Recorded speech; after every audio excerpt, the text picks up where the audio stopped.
now entering the Oval Office of Talk Radio for the Gulf Coast with Carl Gallups and Freedom Friday. Carl doesn't need a teleprompter. He actually knows the difference between right and wrong, and the difference between common sense and political correctness. He is on a first-name basis with God. What a refreshing place to be. Now, here's Carl.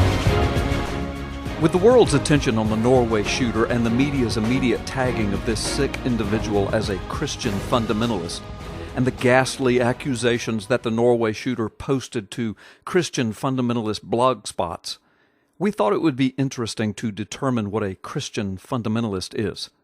According to the Wikipedia article on fundamentalist Christianity, fundamentalism arose out of British and American Protestantism in the late 19th century and early 20th century among evangelical Christians.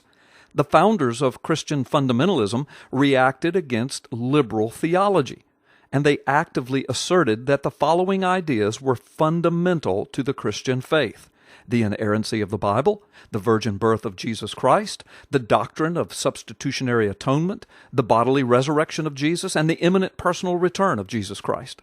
So the term fundamentalist has now become controversial in the 21st century.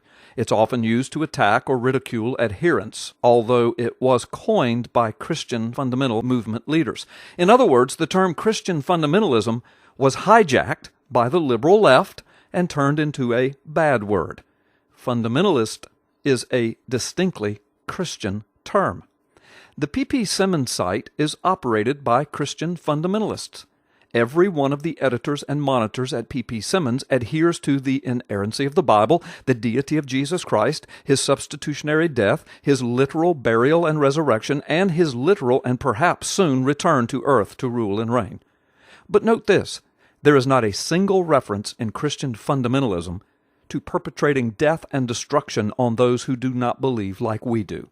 There has never been a single Christian fundamental Baptist or Assembly of God or Independent Baptist or any other doctrinally fundamental Christian group that has strapped bombs on their children, flown planes into buildings full of innocent people, or bombed restaurants filled with men, women, and children. Not a single instance. Have there been individuals who claim to be a fundamental Christian who then committed heinous crimes? Absolutely. But the same can be said for atheists or evolutionists or Hindus or Buddhists. But the fact of the matter is this: Christian fundamentalism does not have a single teaching or doctrine of death and destruction. Not a single one. Now, if you are opposed to Christian fundamentalists, and if you use the fact that the Norway shooter posted on Christian fundamentalist websites as some kind of evidence that he is a Christian terrorist, remember before you post to this video, you are now on a Christian fundamentalist website, listening to a Christian fundamentalist pastor and radio talk show host. If you post here, you have just posted on a Christian fundamentalist blog and posting site. Interesting thought, huh? Again, Christian fundamentalism does not have a single teaching or doctrine of death and destruction. Not a single one. However, would you now like me to speak of Islamic fundamentalism? I didn't think so.